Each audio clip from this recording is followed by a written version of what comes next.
I'm an exotic dancer. I'm a stripper here in town. She calls herself Diamond, and she's a staple of the Las Vegas Strip, slipping out of her costume and lap dancing at what are euphemistically referred to as gentlemen's clubs. You can make a lot of money if you are a really good stage performer.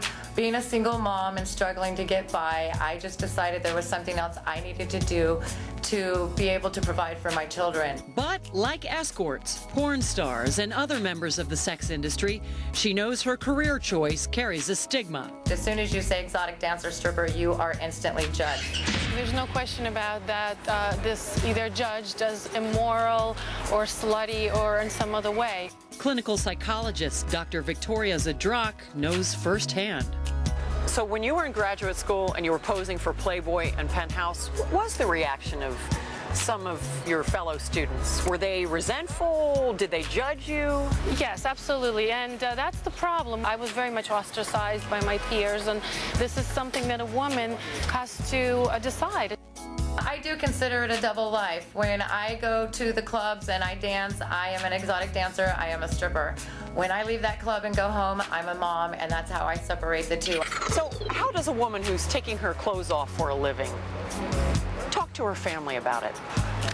Well, I think there has to be communication in the first place. You do? It's very hard to, if you don't have a very good relationship with your family, to come out and just say about it. I know many models whose families cut them off when they found out, were very embarrassed, and that's the reason why most women hide it from their families. A few parents I've had over the years where their children weren't allowed to play with my children anymore. But I know the person that I am, I know the mother that I am, and if they didn't want their children around my children, then that's their choice. Some people are simply never going to understand that a woman would choose this lifestyle.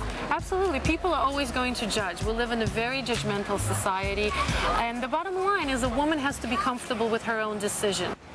Here's Lori standing with me out on 48th and 6th. So they are comfortable with their decision, but if exposed, in many cases, it can ruin their lives. Well, they could lose everything. And a lot of people do say that they have no choice. They need to support themselves. They have children. They're single mothers, etc. And that they can make several $100s an hour doing this. Do they want to necessarily be doing it? No, but it's paying the bills. And yet, look at the danger involved. If this Bergfield case is Absolutely. any kind of example, and it reminds me of Chris Rock, once about parenting. Once your kid ends up on the pole, nothing good happens. Oh, absolutely. But again, I think people maybe don't necessarily choose this, but they feel like it's a quick way to pay the bills. You have to worry, though, about your personal safety, of course. Let's ask Shelley Duchelle, who admits that in, well, I guess that to a certain extent, up to right now, she's worked as a semi-secret call girl. Shelley joins us from Reno, Nevada. Welcome. Tell me why. I mean, I don't want to be a prude or be judgmental of you in any way, but you tell us why. Men have always liked me, and I finally decided that promiscuity is promiscuity. Whether or not I'm dating for dinner or dating to find a mate and getting left and, you know, constantly looking for a man, I would just rather charge. So you'd rather, to be honest, you'd rather get paid for it? Yes, because it's the same thing. I don't understand why people think that if sex is free, that it's okay. There are lots of people that are promiscuous, but as long as they are doing it for free and nothing is... What about your two children, Shelley?